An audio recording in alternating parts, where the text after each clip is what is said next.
Kuna baba mandevu. Wakanaka iri kwamuchema udayeso. Kutangwe kamwana kadika nyumwa bhonzo rehuku. Uroita kwe kamwana kadika nyumwa mazepi.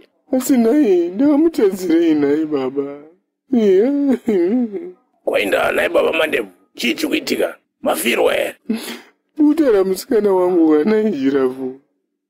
Akuramba kurorwa ne3.5 baba. Yowe. Hanzi 3.5 American ishoma. Iwe 3.5 yakawandisa kai baba. Ini ndakanobvisa 10 American. Itsvakirai kuno chete. Anoti mandara baba. Chenjerai kusora shebheti munzeve baba. Iko kamusikana kenyu akuzoramba 3.5. Kanoshanda here? Kushanda hainde kubasa hachande.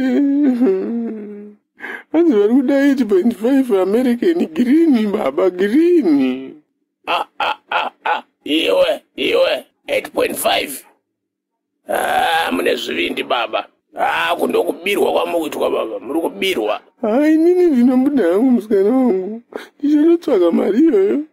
Ndikutofunga kutengesa stendi baba. Kana kuenda kunotsvaka zvimbadzo baba, zvimbadzo, maloni baba. Ane mainterest aya. Unomuda ako but dorobhari baba. Chimira ndikuudze mfana wangu. Dzimba idzi mfana wangu hadzipindwe nepressure idzi. Yamukuiswa yekutsvaka 8.5.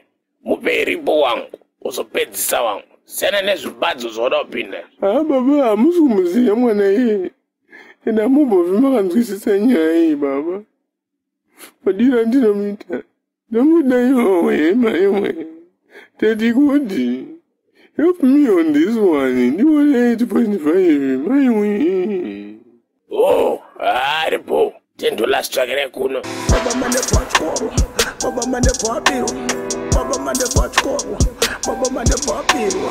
Naga birwa. Utsang. Naga chema. Mawe.